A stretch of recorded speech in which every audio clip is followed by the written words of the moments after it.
घर में टाइल लगाने से पहले ये वीडियो देख लेना। इसमें क्या सिखाऊंगा वीडियो में मैं, एक तो मैं सिखाऊंगा सही तरीके से टाइल कैसे लगानी है। आपका ठेकेदार, आपकी लेबर कुछ भी लगा के चले जाएगी और बाद में वो बजने लग पड़ती है, खाली रह जाती है, टूटने के चांसेस होते हैं। 2x4 की टाइल आपके रूम में कितनी लगेगी, कितना खर्चा लग जाता है लगाने का, क्वांटिटी कैसे निकालनी है वो मैं सिखाऊंगा। और भी काफ़ी टिप्स जो आप टाइल लगाते समय गलतियां करते हो वो ये वीडियो सिखा देगी। वीडियो लंबी होगी लेकिन इसमें इतना कुछ सीखोगे, आपके पैसे भी बचेंगे और आपके टाइल की लाइफ भी डबल होगी। तो शुरू करते हैं आज का वीडियो। जैसे आप सामने देख रहे हो, अभी जो सैंड है उसको मिक्स कर लिया गया है सीमेंट से। सैंड और सीमेंट का मिक्स कर लिया जाता है, मतलब 6.2 की रेशो बनती है। 6 बैग अगर सैंड डाली जाएगी, और इसके लिए मोटी सैंड हमेशा यूज़ की जाती है। जैसे सैंड डल जाएगी उसमें सीमेंट का हमें मिक्स करना होता है। दो रेशो में हमें सीमेंट डालें, और सीमेंट आप पीपीसी यूज़ करिए क्योंकि उसमें क्रैक नहीं आएगा, और स्ट्रेंथ की इसमें ज़रूरत नहीं है, बॉन्ड की ज़्यादा ज़रूरत है, तो पीपीसी यूज़ करिए। जब टाइल लगाई जाती है उसकी हमें कॉन्ट्रैक्टर जो रहता है हमारा बिल बना देता है। मोस्टली लोगों को देखो पहले रेट कर लेते हैं कि हमने 12 रुपये पर स्क्वायर फीट देना है, 13 रुपये, 14 रुपये, लेकिन बाद में जब कॉन्ट्रैक्टर बिल बनाता है तो काफ़ी लोगों को उसको मेज़रमेंट करना नहीं आता है। स्कर्टिंग का अलग होता है, नीचे का अलग, तो उसमें धोखा खा जाते हैं। जो उसने 12-13 रुपये बोले होते हैं वो रेट लगा देते हैं 16-17 रुपये, और आपको कुछ पता नहीं चलेगा, बोल देगा 30,000, 40,000, 50,000। ये काफ़ी लोगों के साथ धोखाधड़ी हुई है। 10x10 का हमारा एक रूम है, उसमें कितनी टाइल की कैलकुलेशन करनी है कि टोटल कितना खर्चा आएगा, कितने की टाइल लगेगी। देखो ये मैंने एक रूम का वो बना लिया, नीचे फर्श, यहाँ हमारी टाइल लगने वाली है, और ये दिखा दिया कि वो टाइल है। देखो एरिया हमारा है 10x10 फुट का। सबसे पहले ही हमें इसके लिए चाहिए एरिया निकाल लिया तो बाकी कुछ मुश्किल नहीं रहा।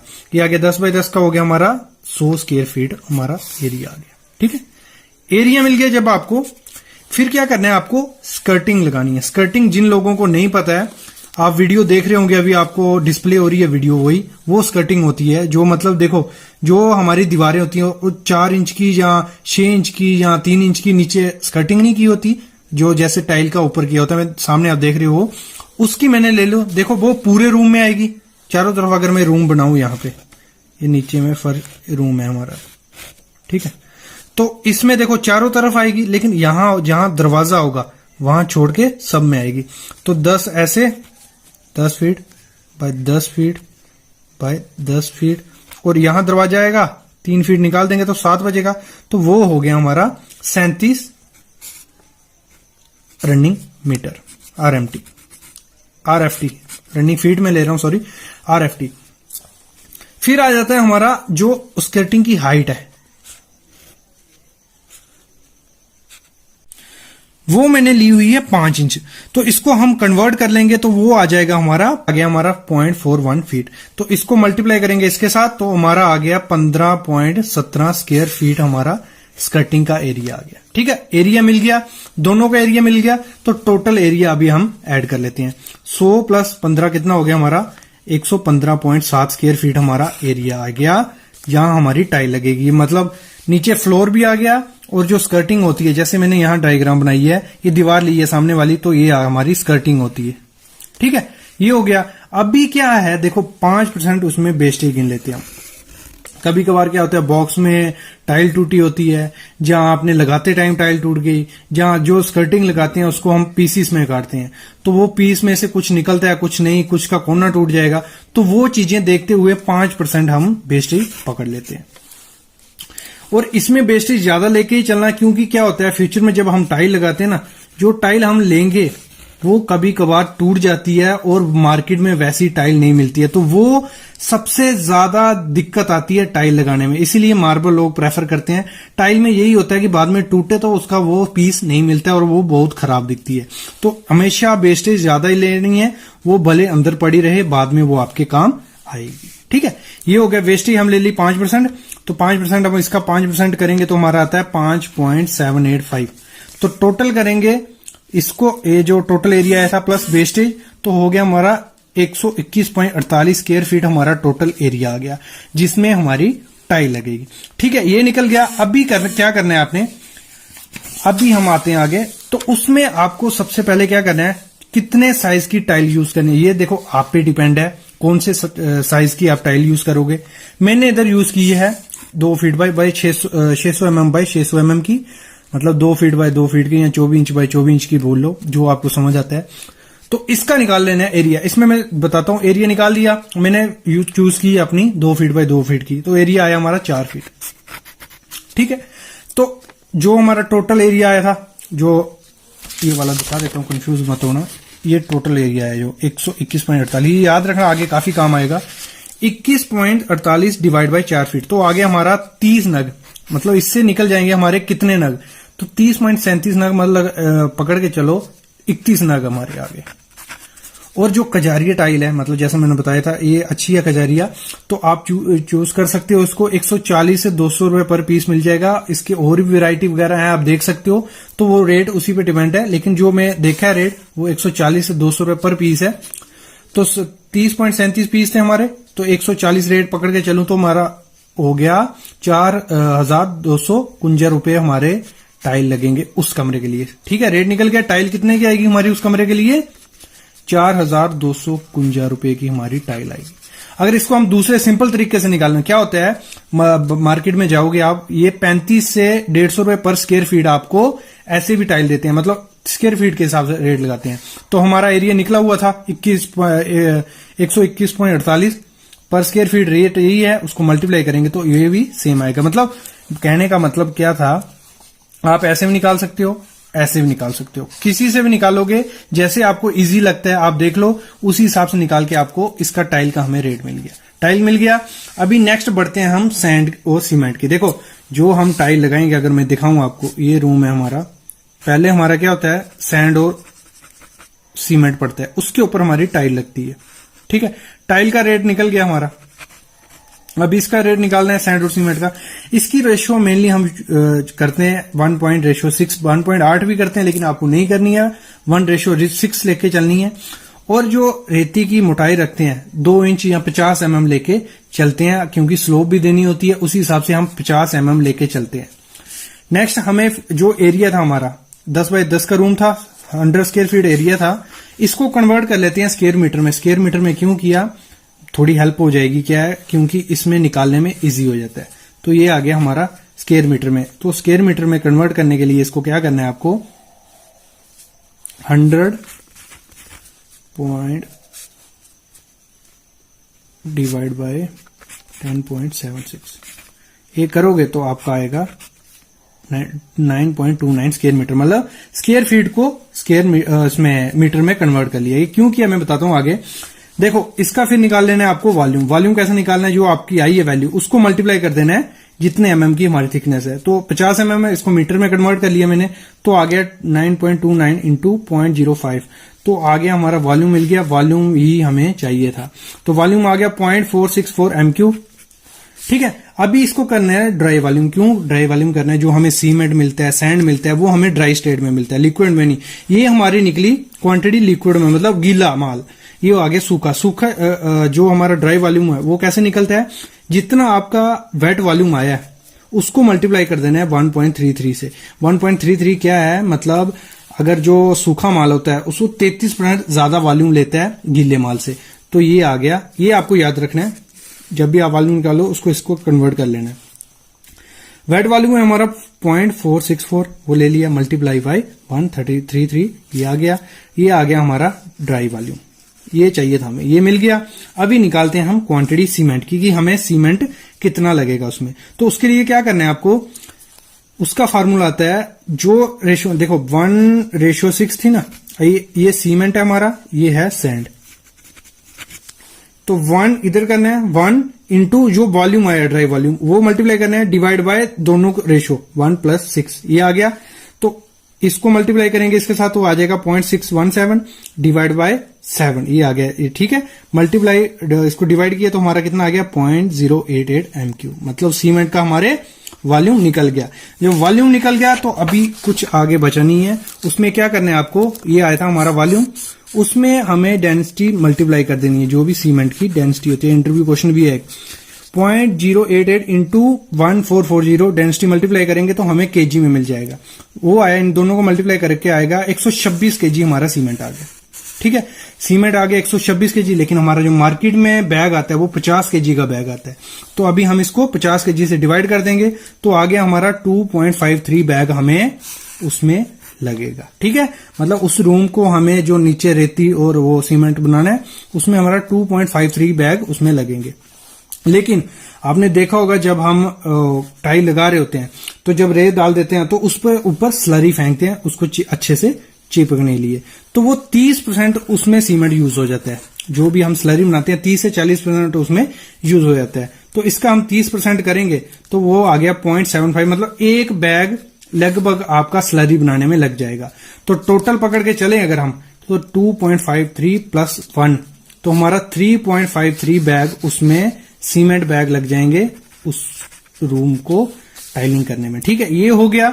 अब आते हैं सैंड पे। सैंड पे क्या करना है, देखो रेशियो थी हमारी 1:6, तो 1 तो सीमेंट हो गया, ये बचा सैंड का, तो 6 इंटू जो वॉल्यूम था हमारा डिवाइड बाय 1 + 7 जो भी रेशियो आप ले रहे हो, तो ये आ गया 0.528 m3। ठीक है, ये आ गया सैंड मिल गई। इसको अभी हम कन्वर्ट कर लेते हैं केजी में। तो उसके लिए हमें क्या करना होता है, देखो ये फार्मूला क्या होता है, weight equal to volume into density, ये याद रखना। तो वेट निकालने के लिए क्या करना है, वॉल्यूम ये आ गया इंटू डेंसिटी ये आ गई। तो 1700 से 16 मतलब 1500 से 1800 पर केजी m³ उसकी डेंसिटी होती है। तो इसको मल्टीप्लाई करेंगे तो हमारे आ गया 897.6 केजी जो सैंड आ गई। मतलब कई जगह क्या होता है केजी में सैंड आती है, तो इधर मोस्टली जगह पे क्यूबिक फीट में, मैं क्यूबिक फीट में बताता हूं, लेकिन कई जगह टन में आती है सैंड। तो उसको हम क्या करते हैं, अगर मैं रेट बताऊं आपको, लगभग जो सैंड मिलती है उधर वो आपको 700 से 800 रुपया पर टन मिलेगी। लेकिन हम काफी जगह पे क्या होता है सीएफटी में आती है, तो सीएफटी में बताऊं मैं आपको, तो इसको जो हमारा वॉल्यूम आएगा होगा उसको हम सीएफटी में कन्वर्ट लेंगे क्यूबिक फीट में। तो उसको करने के लिए क्या करते हैं 35.31 से हम मल्टीप्लाई करते हैं, तो आगे हमारा 18.64 क्यूबिक फीट।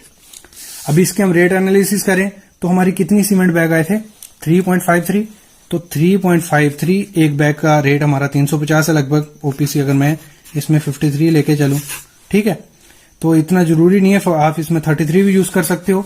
तो 350 ये हो गया हमारा 1235 रुपए का हमारा सीमेंट लग जाएगा। सैंड की बात करूं तो हमारी क्वांटिटी आई थी 18.64 इंटू 35 रुपए पर क्यूबिक फीट। काफी जगह ये मिलता है। जो रेट बता रहा हूं ये वेरी करेंगे आपके एरिया के हिसाब से, लेकिन रेट आप अपना जोड़ सकते हो मार्केट का, लेकिन मोस्टली यही रेट चल रहे हैं। तो 18.64 इनको 35 करेंगे 652 रुपए की हमारी सैंड आ जाएगी। टोटल करेंगे दोनों को तो आ गया हमारा 1887 रुपए हमारे सीमेंट सैंड पे लग जाएंगे उस कमरे में। अभी आगे बढ़े हम, तो अभी आप बात करते हैं हम लेबर कॉस्ट की, कि लेबर कॉस्ट कितनी लगेगी। देखो मार्केट रेट पे डिपेंड है क्या आपके एरिया में चल रहा है, लेकिन हमने जो अभी रेट दे रहे हैं काम कर रहे हैं 14 से 18 रुपया पर स्क्वायर फीट में काम कर रहे हैं। इवन गांव में आपको 6 से 7 रुपए भी मिल जाएंगे, 10 रुपए वाले मिल जाएंगे, लेकिन मैं रेट ले गया 14। तो हमारा टोटल एरिया कितना था 10 बाय 2 का रूम था हमारा, तो हो गया 100 इंटू 14 करेंगे 1400 रुपया हमारे लेबर कॉस्ट लगेगी उस रूम की टाइल लगाने में। टोटल खर्चा अगर पकड़ के चलें, ये आ गया टाइल का खर्चा, ये आ गया सीमेंट सैंड का खर्चा, फिर ये आ गया हमारा लेबर कॉस्ट। टोटल हमारा हो गया 7500 रुपए हमारे उस रूम को 10 बाय 10 का रूम है उसको टाइलिंग करने में हमारा लग जाएगा। ठीक है, और इसको ऐसे पकड़ के चलें तो मगर अगर आपका 1000 स्क्वायर फीट का घर है, अगर लमसम पकड़ें, तो अगर उसको टाइलिंग करनी है आपको तो 1000 इंटू 75 करोगे आप, तो 75,000 रुपया लगभग आपका टाइलिंग में उसमें लग जाएगा। अभी देखो टाइल चेक कैसे करने की, आपका मिस्त्री सही से लगा रहा है नहीं लगा रहा है वो आपको पता होना चाहिए। तो अभी पूरा प्रोसेस बताऊंगा और उसी के साथ बातें बताऊंगा। जैसे पानी का डिसाइड हो जाता है कि आपका पानी इस तरफ जाएगा, यहाँ से स्लोप उठानी है, वो वाटर लेवल की हेल्प से मार्किंग कर ली जाती है। उसके बाद मिस्त्री करते हैं क्या है, जैसे आप सामने देख रहे हो पूरा प्रॉपर डिस्ट्रीब्यूट कर देते हैं सैंड को, जिस हिसाब से आपको क्या करना है, आपको स्लोप देनी है जहाँ पानी जाना है। उसके बाद जो टाइल रहती है आपकी, ये विट्रीफाइड टाइल रहती है, 2x4 की टाइल यहाँ यूज़ हो रही है और काफ़ी कंपनीज़ की आती है, लोकल भी आती है, कजारिया की आती है, ओरिएंट की आती है और भी जॉनसन की आती है, काफ़ी कंपनीज़ होती हैं उनकी टाइल आती है।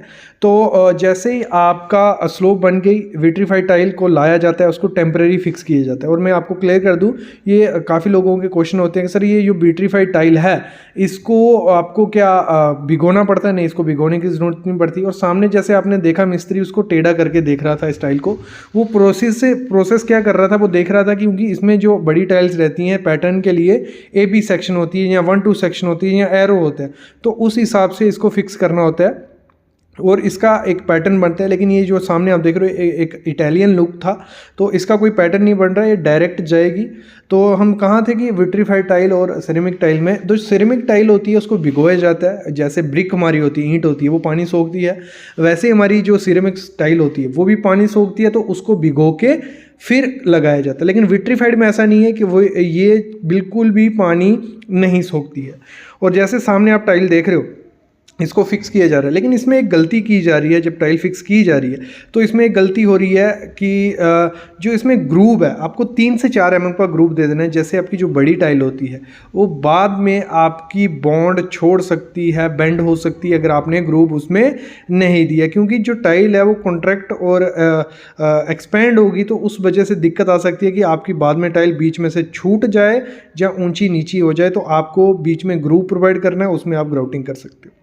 और साथ साथ में आप प्रोसीजर भी देख रहे हो, साथ साथ में आपके मैं टिप्स भी देते जा रहा हूँ, डिटेल देते जा रहा हूँ। और जिस दौरान ये प्रोसेस किया जा रहा होता है, काफ़ी सावधानी आपको देनी है कि स्क्रैचेस नहीं आए, और टाइल टूटने का डर काफ़ी रहता है टेम्पररी जब ये फिक्स की जा रही है। और टेम्पररी फिक्स की जा रही है, इसको देखा जाता है पूरा कि कहाँ कटिंग आ रही, कहाँ। जब एक बार कटिंग कंप्लीट हो जाती है उसके बाद इसको परमानेंट किया जाता है, वो आगे मैं यहाँ देखूँगा।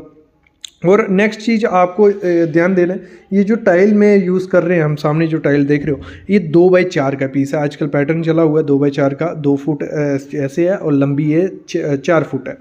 अगर हम ऐसे बोलें 600 mm बाय 1200 mm की ये टाइल रहती है और काफ़ी अच्छी लुक देती है, एक मार्बल लुक आपको देखने को इसमें मिलेगा।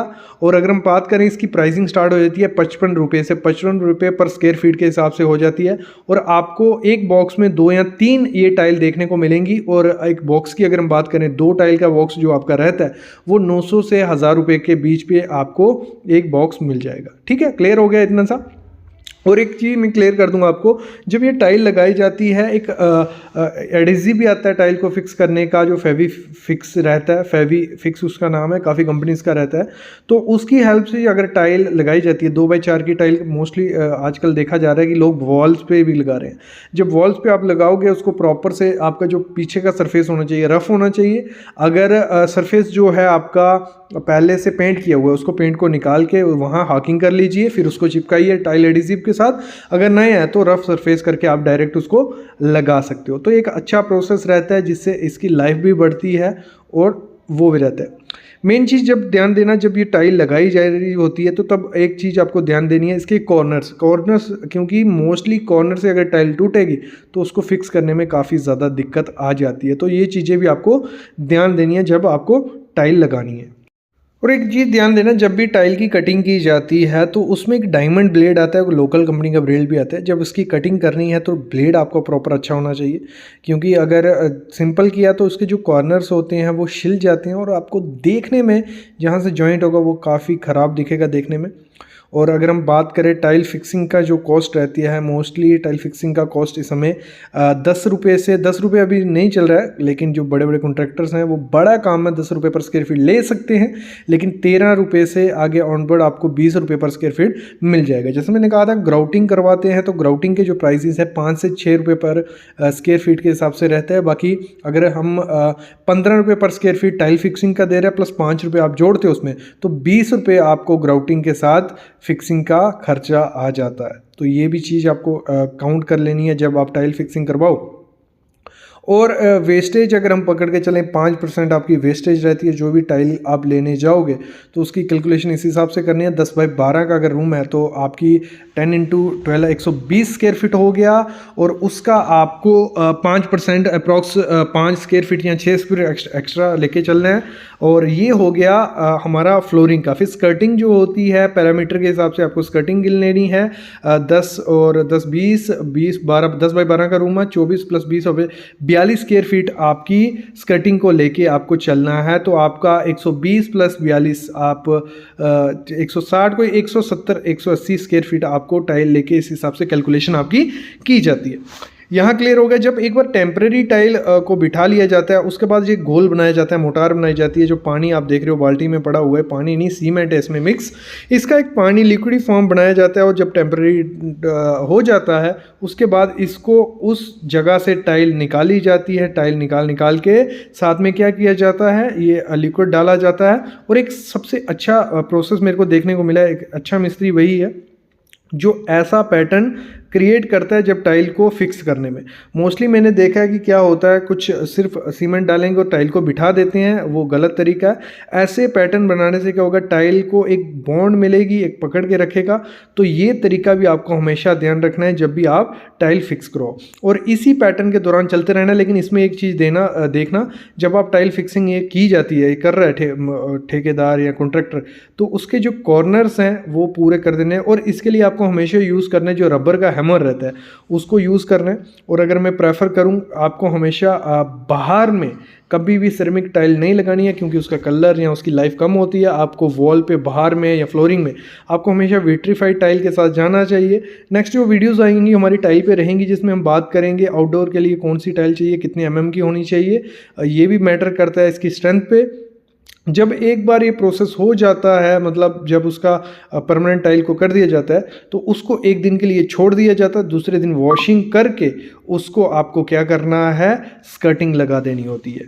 और स्कर्टिंग की अगर हम बात करें, स्कर्टिंग आपकी 5 से 6 इंच की स्कर्टिंग आप लगा सकते हो। काफ़ी अच्छी दिखती भी है, एक उसकी ग्लॉसी लुक दिखती है टाइल की जब वो स्कर्टिंग इसमें लग जाती है। अगर हम बात करें दूसरी स्कर्टिंग को हमेशा RMT में, रनिंग मीटर या रनिंग फीट में काउंट किया जाता है। जैसे हमारी फ्लोरिंग का कैलकुलेशन अगर किया जाएगा, रेट एनालिसिस किया जाएगा, तो वो पर स्क्वायर फीट में रहेगा। लेकिन जो हमारी स्कर्टिंग रहती है, स्कर्टिंग सामने आप देख रहे हो कि स्कर्टिंग होती क्या है, पैरामीटर में एक वर्टिकल में छोटा पीस 5 से 6 इंच का लगाया जाता है। जैसे सीमेंट पेस्ट आप देख रहे हो उस पर लगाया जा रहा है, उसको डायरेक्ट उस पर अप्लाई कर दिया जाता है। जब एक बार आपकी स्कर्टिंग लग जाती है, दूसरे दिन इसकी प्रॉपर क्यूरिंग आपको कर देनी है, तराई कर देनी है, पानी मार देना है, नहीं तो आपके ऊपर उसके क्रैक्स देखने को मिल सकते हैं।